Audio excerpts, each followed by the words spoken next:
Greetings, gamers. I am Voivodemekhet, and welcome back to the introductory series of the World of Darkness 5th edition. And today we're going to build a werewolf.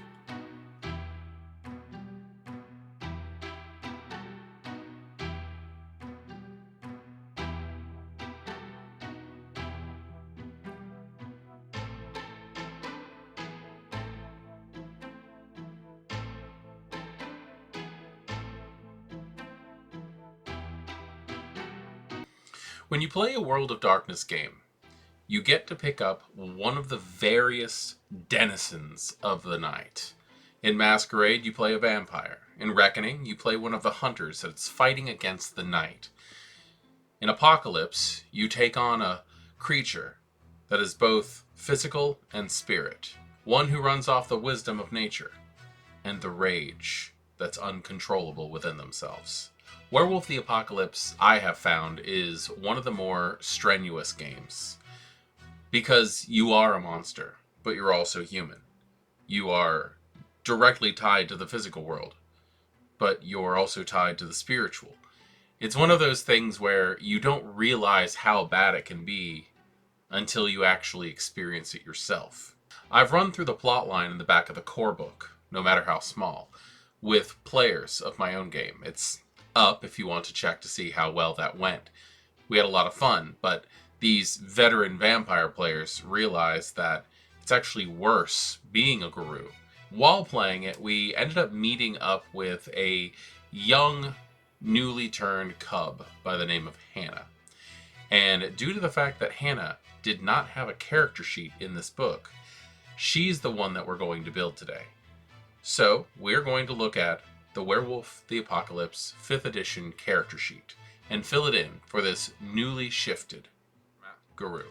So when looking at it at first, you can see that the character sheet for Werewolf the Apocalypse 5th edition is not that different from the Vampire the Masquerade or the Hunter the Reckoning systems. At the very top, you have your name, your chronicle, your auspice, your concept, your tribe, and your patron. Followed by that, you have your attributes, your physicals, socials, and mentals, your skills. Then you come into your supernatural ties, your gifts, and your right. These are very similar to a hunter's edges or a vampire's disciplines. One thing that's different, though, is towards the right of the sheet, you can see that you have your forms. This is a little cheat sheet that tells you all the little different things that you get for being in what forms you are. You have Hamid, which is a human form, Glabro, which is very close to a Neanderthal form, Kranos, your classic big monster werewolf, Hispo, which is a dire wolf form, and Lupus, a standard wolf form. Now, all the information on here is stuff that will help out during play. How much of a bonus you get during physical tests, social tests, how much you regenerate per rage check. These are all things that will come in handy during the game. Underneath it you have touchstones, just like a vampire or a human would. Your Renown are the various forms of status that are given to you by the spirits that you interact with in this game. Hirano is a form of deep depression that werewolves feel when they start losing themselves in the fight for Gaia. Hagalos, on the other hand, is a form of might equals right. It's not caring. Hirano and Hagalos are going to be how you measure your character's humanity, in a way. Followed by that, you have your health, your willpower, and your rage. Rage in Apocalypse is very similar to a vampire's hunger, or the desperation of a hunter. Next, we have our advantages, backgrounds, merits, and flaws, just like any other type of character, and a small section for a biography. Your chronicle tenets, favors, and bans. Favors and bans are how you interact with the spirits. Favors are going to be those things that you do that get a positive reaction. Bans are things that spirits that you interact with do not care for. Possessions are things that you own. There's a small section for notes. And of course, under the combat area, there is a section to write down what kind of weapons you have or what your common attacks are. For the most part, when you're building a character within the setting, most of these things are going to be pretty similar. Even the gifts that you get from spirits are going to seem very familiar if you're used to reading vampire disciplines. There's going to be some overlap in the way that they work. In Appendix 2 of the Werewolf the Apocalypse core book, you'll find the storyline no matter how small. Like I said before, we're going to go ahead and build a character sheet for the NPC found in this storyline named Hannah. So let's just go ahead and fill her name in right here. So we already have this part in. I'm going to go ahead and fill in the name of the chronicle, and then figure out the rest of the information that we know. First off, her auspice. The auspice is the phase of the moon that you go through your first shift in. Now, while we were playing this, I went ahead and I checked the phase of the moon that we were having right at that moment, and found that Hannah would be a Theurge, which is great because it's exactly what my group needed at the time. Theurge are werewolves who are closer connected to the spiritual aspects of the world of darkness. They're ritualists and mystics, and having her involved in the pack of Guru that I'm running is going to help them further their adventures. A good concept for Hannah would be eager mystic.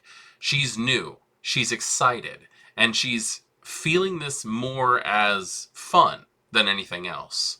She'll learn over time, however, that it's not all fun and games, and there's a good chance her concept might change. Given the various tribes in Werewolf the Apocalypse, I have decided that Hannah is going to make a good child of Gaia.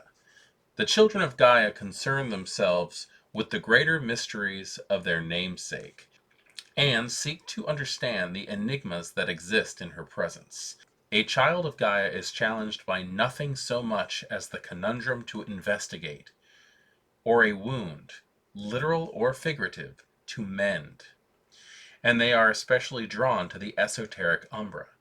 Children of Gaia, in play, might expect to discover a cache of artifacts left by a legendary guru, discern the true nature of a trickster spirit, heal the injury others suffer, or puzzle out the solution to an umbral quandary. That really, in my opinion, fits who Hannah has turned out to be in my storyline. The patron spirit of the children of Gaia is Unicorn, herself a mystery and a wonder of the modern world.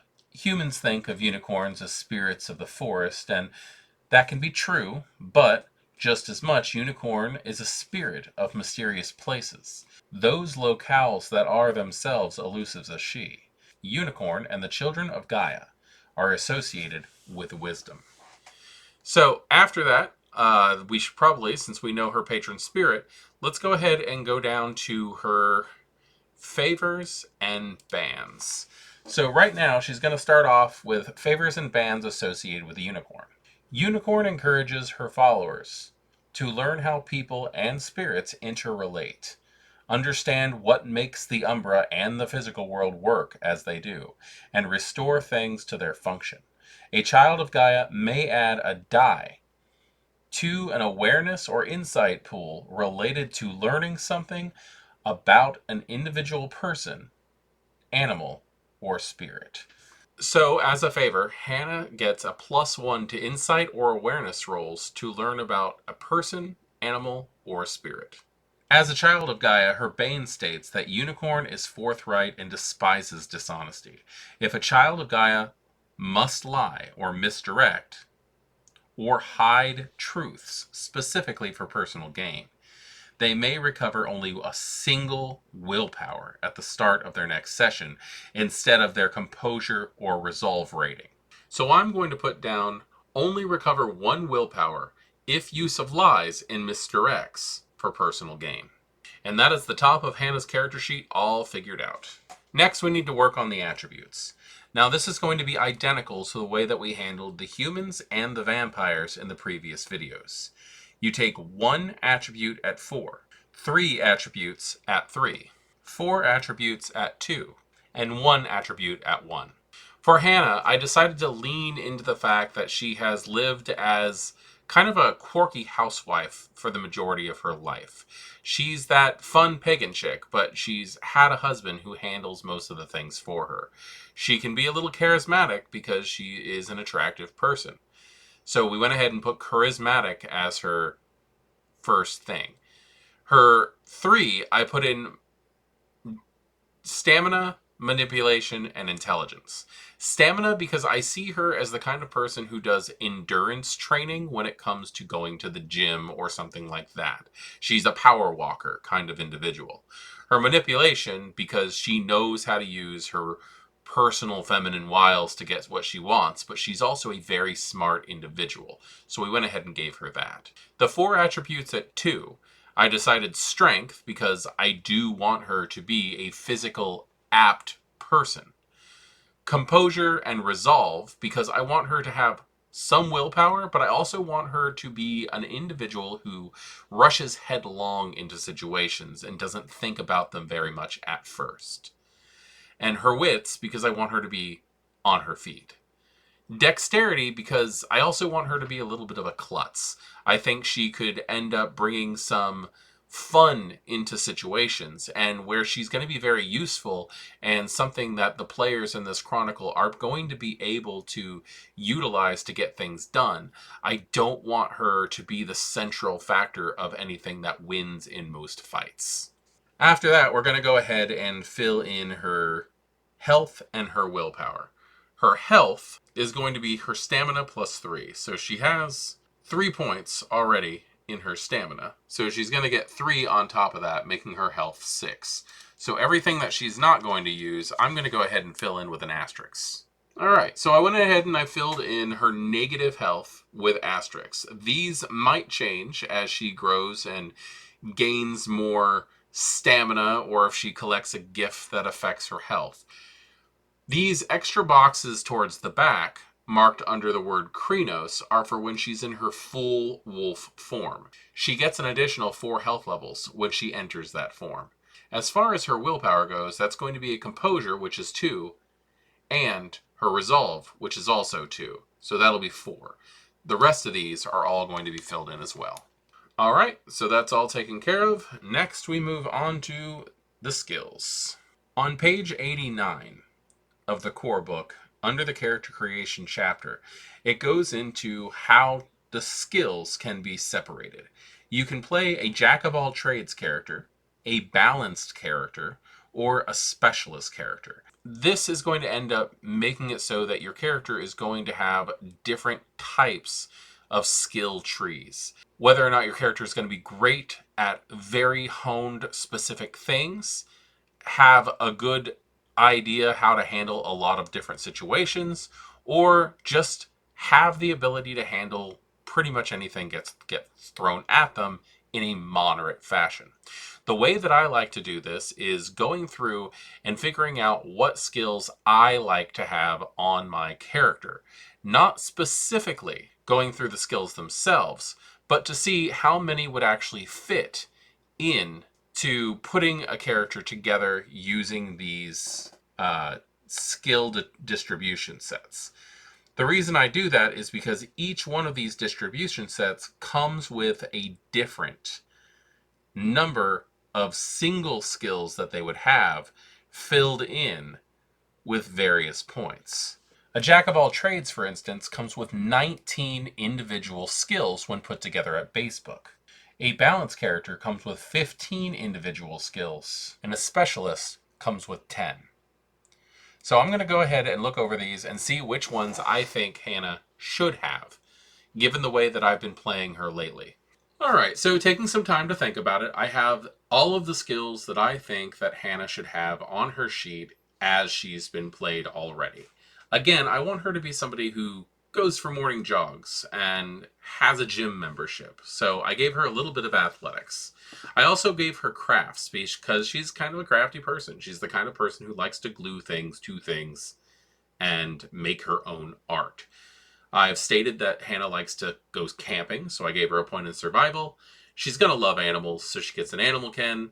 She knows how to handle herself in social situations, so she has etiquette. She likes to read people. People watching is one of the reasons why she still goes to the local coffee shop in the morning, so she can see people just moving about their way. She's going to be a natural performer. She's going to be very persuasive. She has lied to her husband, so I'm giving her a point in subterfuge. She's gone to school.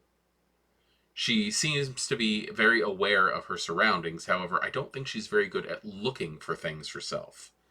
So a natural awareness over an investigation skill is going to be more important. I'm going to say that she has some first aid training just because it's something that I think she would have picked up along the way just for fun. She's going to get a point in occult because I think she should just be a standard Wiccan chick who just grew up, got married, and started having a good life before it was interrupted by the apocalypse. I'm going to give her a point in science because she's going to be good with plant growth and horticulture, since she was part of the horticulture club that takes place in the storyline, no matter how small. And I'm going to give her some technology because she's one of the people who used to run the website for the horticulture club. So now, looking at that, she has 15 different skills available. So that tells me that she's going to be a balanced character. So let's go ahead and fill out where these skills should go. For her highest ranked skills, I gave her crafts just because it's something that seems to be overlooked, and if need be, I think it might come in handy in the Chronicle. I also think it kind of makes her a little bit fun. She's the kind of person who had a craft room before all this stuff started happening. So we're going to play into that a little bit. I gave her insight because of her like of watching people. And I also gave her a cult of 3 because she's been going at this magic circle, have a coven, hang out at the local witch bookstore lifestyle since she was in high school, I think. For her 5 skills at 2, I went ahead and said that her athletics, because she's going to be the kind of person who focused on her physical form very much. Going to the gym, going for jogs, being part of groups, probably even having a personal trainer if she could get her husband to pay for it. Survival, because she loves to camp, is going to be something on there. That's why she's gotten involved in the horticulture club as much as she could. Animal Ken is going to be on there because I see her as the kind of person who used to volunteer at animal shelters. Her science is going to be pumped up to 2, which again is going to be for her horticulture, and her technology is going to be popped up to 2 also. That leaves our remaining 7 skills at 1. These are things that she's capable of doing, but she doesn't really practice at them much. Next, we're going to go ahead and fill in our specialties. So she gets a free specialty in her academics, which I'm going to go ahead and give her theology. I'm going to say that she went to college, but she went for something that she was interested in. So theology. For crafts, I'm going to give her the specialty of Karen rights. Now, the reason I'm doing that is because, again, I'm trying to really focus on the fact that she was a spiritual person before her transformation. So she's taken that I like to make my own ritual components things from home and is now starting to utilize them in a werewolf setting.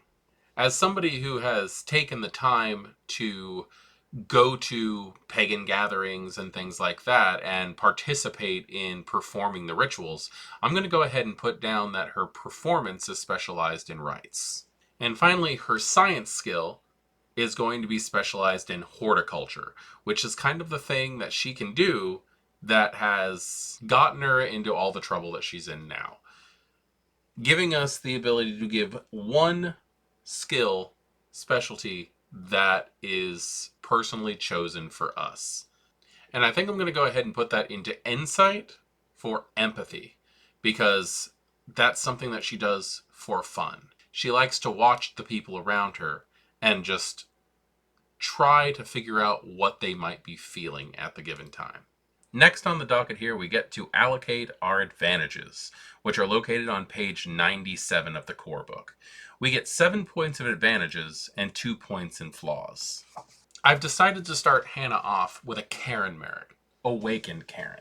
It's actually very expensive, but the reason why I took this is because she already has access to what is going on here. The Awakened Carrot Merit says, you're part of a sept, warding a Karen that has already been awakened to some degree. Or, you are on the verge of discovering a Karen of significance, already half awakened. Add 1 to the Karen value of the first Karen you join or discover. This merit does not stack, but multiple members can chip in to accumulate the 5 dots at storyteller discretion. So it's not something she would really have to take all on her own, but because she's an NPC, I've decided to put the majority of all of her points into this so that I can focus on letting the players be the ones who handle most of the background material for this game. And I chose to put her other 2 points in backgrounds into Victor, her husband. He had a traumatic experience dealing with Hannah during her change, but I do think that with some work, they might be able to keep their marriage healthy. For Hannah's 2 points and flaws, I decided to give her person of interest. Her biometrics, name, history, known associates, and allies appear in several intelligence agencies' database, probably flagging her as a potential terrorist. Any government agency operator or comparable analyst can probably put 2 and 2 together and realize what she's been up to. Now, the reason I did that is because she was involved in the horticulture incident, which takes place in No Matter How Small. Her position in that story, in my opinion, has given her this situation. Next, we need to allocate Hannah's starting renown. She gets 2 renown based on her tribe's patron spirit. Now, that's going to be Unicorn, and Unicorn is a wisdom spirit. So I'm going to go ahead and just give her 2 on those. Next, she gets 1 additional renown of another type.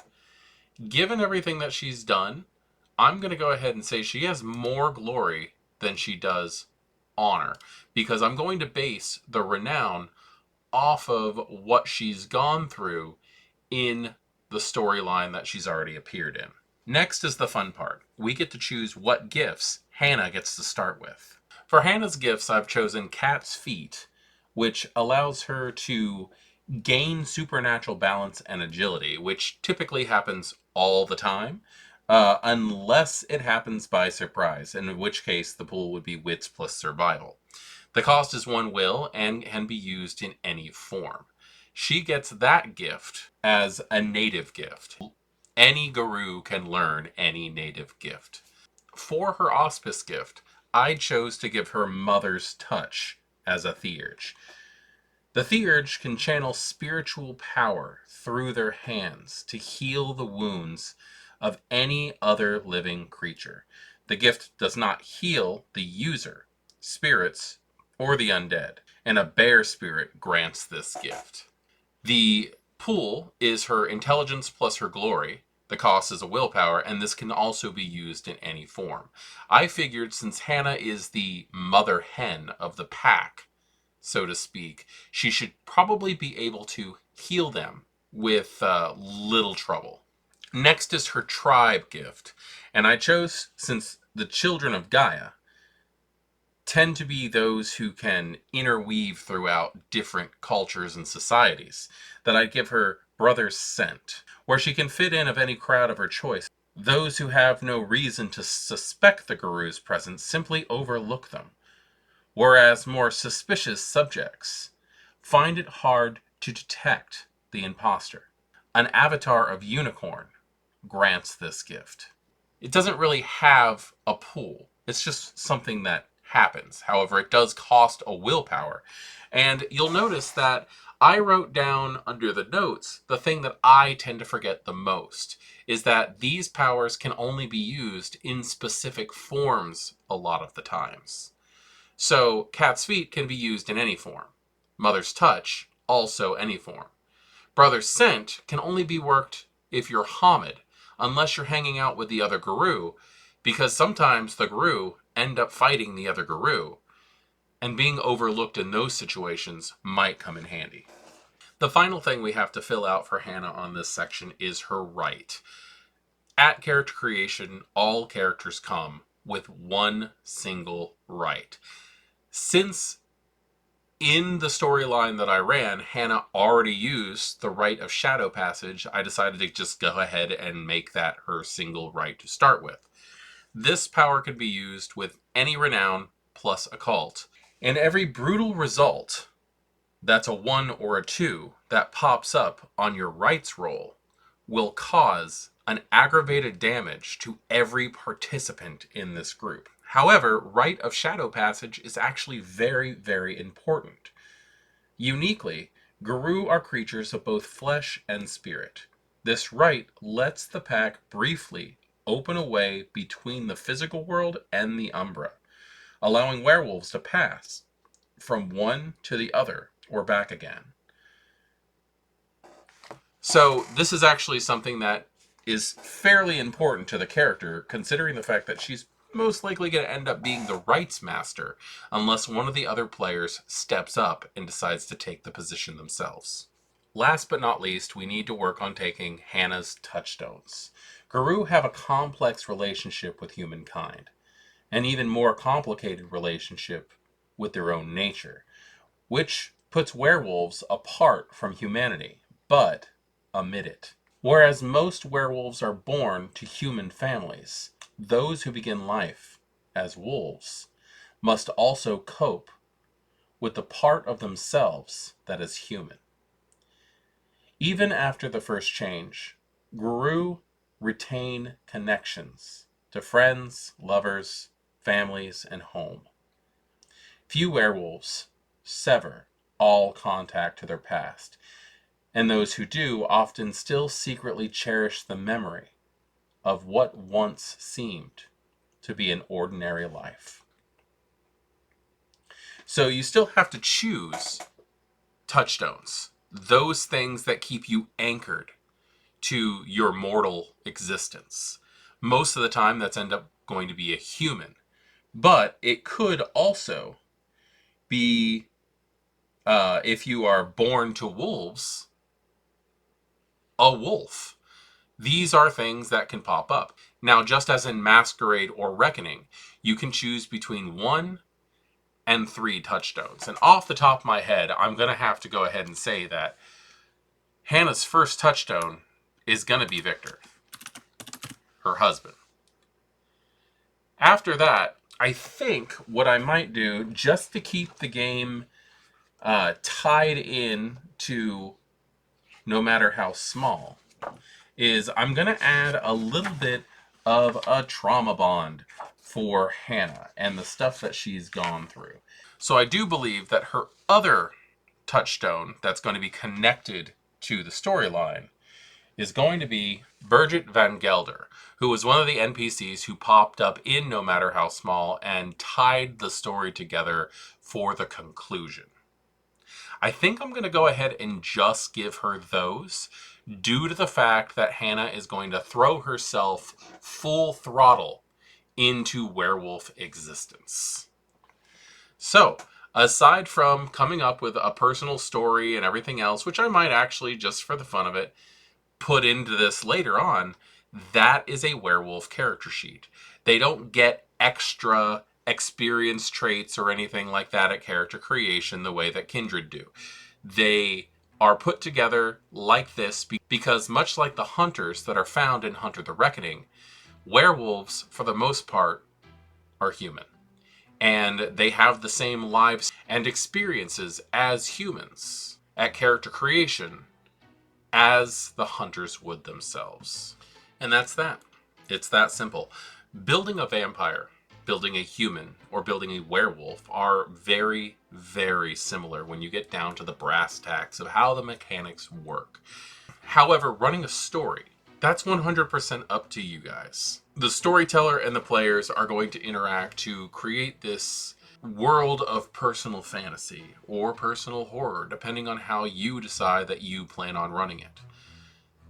Myself and my group, when we ran No Matter How Small, My players were shocked to see how much darker, how much more serious running Werewolf was. There were consequences you had to deal with. You could also start at any point during the day. Things that you sweep off to the side because you've just gotten used to being a monster as a vampire are not things that my players, at least, found easy to do when playing werewolves. 5th edition has some changes from earlier editions. Some tribes have changed their names. A couple of them have become not playable. But we are going to be seeing things as the stories develop. Other changing breeds. Interaction with different types of monsters. What exactly Pentex is up to nowadays. If you found this video to be helpful, please drop a like. If you have a question about the mechanics, or you just want to tell us what your favorite part of the story is, by all means, drop that in the comments. And if you know any other gamers or even aspiring storytellers who you think this might be helpful to, please share it and get the word out that this roadmap to the world of darkness exists. I am voivodemekhet, and this has been an introduction to building a werewolf for Werewolf the Apocalypse 5th edition. Please remember that this is our world of darkness. Good evening.